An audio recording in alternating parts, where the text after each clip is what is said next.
எல்லா விதமான சௌகரியம் பண்ணி கொடுத்தாரு. ஸோ இந்த படத்தில் தாடியோட வந்தாரு. என்னன்னே தாடியோட இருக்கீங்க, ஜிபி முத்துனே அடையாளம் தெரியாதுனே அப்படின்னு எனக்கு பயந்துட்டேன். அப்புறம் தான் வந்து ஏதோ டிவி ப்ரோக்ராம் ஒன்று போயிட்டு இருக்குது. ஓகே, அப்போனா மக்களுக்கு கொஞ்சம் ரிஜிஸ்டர் ஆகிருப்பாரு, பரவாயில்ல தாடியோடய நடிக்க வச்சிடலாம் அப்படின்ட்டு இந்த படத்தில் அண்ணன் நடிச்சிருக்காரு. ஏதாவது போய் கேட்கணுமா? கேட்டு. எஸ் அண்ணா, actually I have one question for you.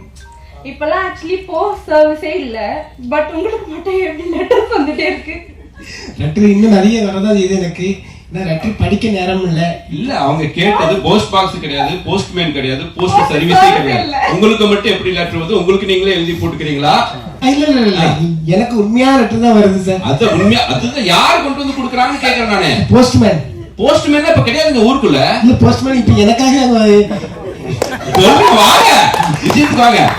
Postman வந்து என்ன சொன்னாருன்னா, ஒரு லெட்டர் வச்சுல வந்து ஏகப்பட்ட இது வந்து வீட்டு முன்னாடி போஸ்ட் பாக்ஸ் வச்சிருக்காங்க. இல்ல கண்டிப்பா போஸ்ட் பாக்ஸ் தான் வந்துச்சு. ரெண்டாவது போஸ்ட் ஆஃபீஸ்ல கூப்பிட்டாங்க என்ன, கண்டிப்பா கூப்பிட்டு சொன்னாங்க, நீங்க தயவு செய்து வீடியோல வந்து இந்த போஸ்ட் இந்த பார்சல் அனுப்பச்சுல வந்து கொஞ்சம் கண்ட கெடுதல் அனுப்பாம, ஏன்னா குப்பை கிப்பை எல்லாம் அனுப்புறாங்க, எல்லா போஸ்ட்லயும் இதாக இருந்தான் சில வான் பண்றாங்கன்ட்டு பெரிய அதிகாரியை கூப்பிட்டு என்ன பேசினாங்க. சரி சார் நான் வீடியோல சொல்லிடுறேன். கவர்மெண்ட் வந்து உங்களுக்கு மட்டும் போஸ்ட் சர்வீஸ் ஒர்க் ஆயிட்டு இருக்கு. எவ்வளவு லாஸ் தெரியுமா கவர்மெண்ட்டுக்கு உங்களால? இல்ல சார், இப்ப எல்லாமே வாட்ஸ்அப் அது இதுல போனது. இந்த லெட்டருங்கிற யாருமே இப்ப பிரச்சனை கிடையாது. இப்ப இந்த லெட்டருங்கிற படிக்க வச்சதுல வந்து எனக்கு சந்தோஷம். எனக்கு இப்ப எவ்வளவு லெட்டர் இருக்கு, ஆனா இன்னைக்கு கூட நான் வந்த லெட்டரை ஒரு லெட்டரை கூட வந்து நான் வேஸ்ட் பண்ணல. யாரும் லெட்டர் வச்சு லெட்டரை வந்து லேமினேஷன் பண்ணி எல்லாம் குளிச்சு குளிர்காஞ்சிட்டீங்க. எல்லாம் படிச்சிருக்கீங்க? எல்லா லெட்டரும் படிச்சுட்டேன். யாராவது வீட்டுக்கு வெளியில போட்டு போயிருக்காங்கன்னு? ஐயோ ஆமா சார், அதெல்லாம் கட்டாய வார்த்தையா இருக்குமே. ரொம்ப கெட்டது. முதல்ல வந்த வார்த்தையே எனக்கு முதல்ல லெட்டர் சென்சார் ஆயிரும். முதல்ல வந்த வார்த்தை அப்படின்னா பயமா இருக்கு. இல்ல முதல் வந்த வார்த்தையே எனக்கு வந்து என்ன லெட்டர் வந்துச்சுன்னா, ஒரு சில விஷயம் ஒரு சம்பவம் நடந்துச்சு, நீ ஏன்னா இன்னும் உயிரோட இருக்க, நீ ஏன் சாவலியான்ட்டு முதல்ல லெட்டர் வந்துச்சு. அதை சொல்லிதான் அவனை திட்டி ஏசி வீடியோ போட்டேன். அது லெட்டரா குமிச்சு ஏசி தான் வாங்கிட்டீங்க நீங்க வீட்டுல. ஏசி வீடியோ போட்டு ஏசி பிரிட்ஜ் வாங்கிட்டீங்க. உண்மையிலே என்ன வந்து என்னை வாழ வச்சது வந்து போஸ்ட் ஆபீஸ் தான், நான் மறக்க முடியாது. இன்னைக்கும் என் காருக்குள்ள லெட்டர் போட்டவங்க உங்களுக்கு வாழ வைக்கல, போஸ்ட்மேன் தான் உங்களை வாழ வச்சாங்க. லெட்டர் போட்டவங்க நான் இன்னும் சொல்லிட்டு இருப்பேன் சார். இன்னும் லெட்டர் போட்டவங்க நான் வாழ வச்சது. லெட்டர் இல்லைன்னா நான் இன்னைக்கு நான் ஜிபி ஊத்து இங்க இதாக இருப்பேன். அதுதான் என்ன வாழ வச்சது எனக்கு. வேற ஏதாவது கொஸ்டின் இருக்கா? அடுத்து ஒரு 5 days கழிச்சு ஒரு 10 days ஒரு டேட் வேணுமே அப்படின்னு. என்னடா கூப்பிடுறீங்க இவ்வளோ. அப்புறம் டேட்டை பிச்சு கிச்சு இந்த படத்துக்குள்ள வந்தாரு. இன்னைக்கு பெங்களூர்ல வந்து மகாராஜன் திரைப்படத்துக்காக விருது வாங்க போயிருக்காரு. அவருக்கு இந்த நேரத்தில் நன்றி தெரிவிச்சுக்கிறேன். ஆமா, சரி, இந்த படத்துல நடிச்ச அனுபவம் அவங்க உங்களுக்கு ரேக்கிங் பண்ணதை விடுங்க. ஏன்னா நிறைய யங்ஸ்டர்ஸ் எல்லாம் இந்த படத்துல இருந்தாங்க. அவங்களாம் அவங்கள்ட்ட என்ன சொன்னாங்க? எல்லாரும் பாசமா இருந்தாங்க. நம்ம சேர் கூட நடிச்சது வந்து எனக்கு ரொம்ப பெருமையா. பேர் என்னன்னு சொல்லுவாங்க? பேர் தான் தெரியல. வந்துட்டார் ஷூட்டிங் ஸ்பாட்ல. என்ன படம்னு தெரியாது, என்ன படம் என்ன கதைன்னு தெரியாது. என்னங்க அப்படின்னா, சுசீந்திரன் சார் படம் கூப்பிட்டாரு, வந்துட்டேன். அவ்வளவு தூரம் என் மேல வந்து நம்பிக்கை, அன்பு. 2K லவ் ஸ்டோரி டைட்டில் சொல்லுங்க பார்க்கலாம். நீங்க சொல்லுங்க. 2K லவ் ஸ்டோரி சொல்லுங்க சார். நீங்க அவ்வளவு இங்கிலீஷ்ல படின்னு தெரியாது சார். 2K லவ் ஸ்டோரி நான் கேட்டேன். 2K லவ் டுடேன்னு ஏதோ 2K லவ் டுடேனா வரல, வெறும் லவ் டுடே மட்டும் தான் வந்திருக்கு. 2K லவ் ஸ்டோரின்னு சொல்லி எனக்கு வந்து தெரியாது. நீங்க கூப்பிட்டீங்கன்னு வந்து நடிச்சேன். ஆனந்த் சொல்லலையாடா நீ? எங்க ஆனந்த்? வீடியோ எடுத்துட்டு இருக்கியா? ஆமாடா, ரொம்ப முக்கியம். அது கண்டிப்பா தெரியாது சார். தெரியாம வந்ததால என் மேல நீங்க வச்சிருக்க அன்பு, என் மேல வச்சிருக்கக்கூடிய அந்த நம்பிக்கை. லவ்யூனே முதல் படம் நடிக்க வச்சீங்க, அதுக்கு ஒரு 2வது படம் நடிக்க வச்சது வந்து எனக்கு ரொம்ப சந்தோஷமா இருக்கு சார். ஓகேண்ணே. உங்க ரேக்கிங் பண்ண அந்த பெயிண்ட் கொடுங்க. ஆனா எல்லாம் நீங்க 3 பேர் சேர்ந்து எவ்வளவு தூரம் ஆடியன்ஸ் ரசிக்க வைக்க போறீங்கன்னு எனக்கு தான் தெரியும். ஸோ முருகானந்தம் வந்து அசிஸ்டன்டா இருக்கும்போது இருந்து பழக்கம். அவர் சொல்லுவாரு, நம்ம 2 பேரும் அந்த காவேரி கார்னர் கிராஸ் பண்ணும்போது பார்த்துட்டே இருக்கோம் சார். ஒரு 3 டைம் கிராஸ் பண்ணணும்னு நினைக்கிறேன். 4வது டைம் பார்த்தா நீங்க எங்கேயோ போயிட்டீங்க. அதுக்கப்புறம் நம்ம வீட்டு பத்தி டிஸ்கஷன் போட்டிருந்தோம். அப்ப வந்து வந்து கேட்டேன், என்னங்க உங்க வீட்டுல இருந்து ஏதாவது குழம்பு இல்லாம கொண்டு வாங்க. கொண்டு வர சார். என்னங்க நான் தான் யார்ட்டையும் வந்து வீட்டுக்கு சாப்பிட வரேன்னு கூட சொல்ல மாட்டேங்க. என்னதான் கூப்பிடுவாங்க, நான் பரவாயில்லைங்கன்னு சொல்லுவேன். நான் சாப்பிட வரேங்கன்னு சொன்னாலும் கூப்பிட மாட்டேங்கிறேன்னு கேட்பேன். இல்ல சார், அதுக்கு ஒரு காரணம் இருக்கு சார். என்ன காரணமா இருக்குன்னு சொல்லி அப்படியே விட்டுட்டேன். சரி, ஃபர்ஸ்ட் அந்த காரணத்தை சொல்லிருங்க.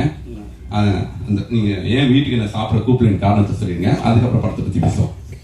எல்லாருக்கும் வணக்கம். எதுக்கு சாப்பிட கூப்பிடலைன்னா, நான் இப்போ அசிஸ்டன்ட் இருக்கும்போது நானும் சுசன் சார்லாம் ஒன்றா தான் ஒர்க் பண்ணோம் அப்படின்னு சொல்லிட்டு வீட்டில் சொல்லிட்டேன்.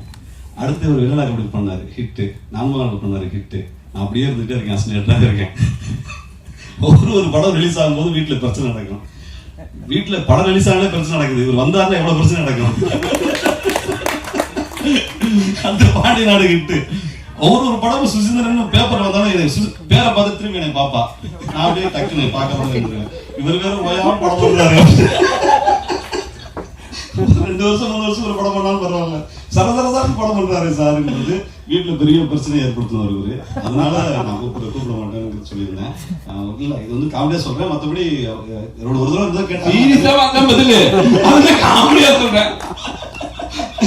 கண்டிப்பா சார். இல்ல சார், அது வீட்டுல கூட சொல்லுவாங்க, நீ வந்து நீ யாரை பார்த்து வேகமா நீ படம் பண்ணணும் தெரிஞ்சுன்னா சுசீந்திரன் சார் பாரு, 1-2 பண்ணியா அப்படின்னு. அந்த அளவுக்கு எனக்கு வந்து ஒரு மறைமுகமா என்னோட நண்பரா இருந்தாலும் என்னோட ஒரு குருநாதரமா தான் அவரு.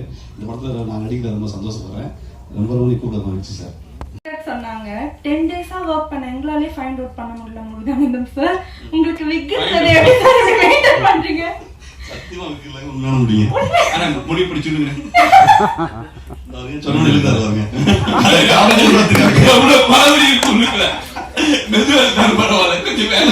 எது சொன்னாலும் செஞ்சுவாப்ல. நல்ல வேலை அன்னை சட்டை கட்டி காட்டிட்டு. இது ஸ்டூடியோஸ் பார்ல நடந்துச்சு சார். நான் சிங்கிள் ஏதாவது சொல்லுவோம், சொல்லிட்டு சொல்லிருந்தேன் ரொம்ப நேரமா பேசி நீங்க சொல்லிருப்பீங்க பண்ணி பாத்துங்க. கடைசியா எதை சொல்லக்கூடாதுமோ கரெக்டா சொல்லக்கூடாது. அண்ணே எதை சொல்லக்கூடாதுனே. அதனால இப்ப என்ன நான் சொன்னா சொல்லி சீமன் என்ன சொன்னா, அண்ணே அதை சொல்லுங்கன்னு சொல்லுங்க, அப்ப சொல்லாம வந்துருவாரு. அண்ணே சொல்லிருக்க அப்ப சொல்லாம வந்துருவாரு. சூப்பரா இப்படி விட்டாங்க மறுபடியும் ஒன்றுவாரு. ஸோ 2K லவ் ஸ்டோரியில நிறைய யங்ஸ்டர்ஸோட நடிச்சிருக்கீங்க. அல்ல நீங்க யங்ஸ்டர் தான். ஆமாமா, என்ன கூச்சப்படாம ஆமான்ட்டு 70s தானே நீங்க. 90sங்கிற கதாபாத்திரத்தை தான் நடிக்க கூப்பிட்டேன். அப்புறம் வந்து ஒரு டேட் பிரச்சனைனால வந்து அப்புறம் சிங்கம்புலின்னு காம்பினேஷன் வந்துட்டாரு. அந்த 90s வந்து ஆண்டனி பாக்கியராஜ் அவர் மறுபடியும் மேடை கூப்பிடுறேன். சரி, 2K லவ் ஸ்டோரியில நிறைய பொண்ணுங்களை பார்த்திருப்பீங்க, நிறைய பசங்களை பார்த்திருப்பீங்க. அதுல உங்களுக்கு பிடிச்ச பொண்ணு யாரு? உங்க ஒய்ஃபுக்கு சொல்ல மாட்டேன், சொல்லுங்க. எல்லாருமே நல்லா இருந்தாங்க சார். இதுல மறுபடியும் பிரச்சனை பாருங்க, ஏதாவது குடும்பத்துல பிரச்சனை பண்ற மாதிரியே கேள்விகள் இருக்கு. அது பசங்களை சொன்னாலும் சொல்லிடலாம், பொண்ணுங்க தனியா கேட்டா கூட சொல்லிடுவாங்க அவரு. இதுல இது கூட இது அது ஞாபகம் வருது சார். போய் எடுக்கிறாங்க சார்ட்டு. ஃபர்ஸ்ட் ஷாட் சார் வந்து எடுத்துட்டு, முருகானந்தம் நீங்க ராமநாதபுரம் மதுரை மாதிரி பேசுறீங்க, கொஞ்சம் கோயம்புத்தூர் பாஸ் வரணும் அப்படின்னாங்க. சார் கோயம்புத்தூர் பாஸ் எனக்கு தெரியாது சார், கொஞ்சம் என்ன சார் பண்ணலாம் அப்படின்னா, சிங்கம்புரம் நான் எல்லாம் பேசுறோம். வினோதினி மேடம் சொல்றாங்க, வாங்க போங்க பேசுங்க, அது கோயம்புத்தூர் பாசா மாறிடும். என்னங்க ஏங்க புரியுங்க அப்படி பேசுங்கன்னா சொல்லி முடிச்சு அவங்க ரொம்ப பேசுறீங்க, குறவை குறைச்சி பேசுறேன் உசுமணி பாசிங்க அந்த மாதிரி போயிடாதீங்க, லைட்டா ஏனுங்க அந்த லெவல்ல இருக்கு. என்ன மேடம் திடீர்னு குழப்பத்தை டேரக்டர் சொல்லாதீங்க மேடம், நாங்களாம் மறைச்சு அது வந்து குறவை பசையா இல்ல கோயம்புத்தூர் பாசாங்கிற மாதிரி ஒரு மிக்சர்ல ஒண்ணு பேசி அதுக்கப்புறம் டப்பிங் தான் கரெக்ட் பண்ணிருக்கோம். ஆக்சுவலி வந்து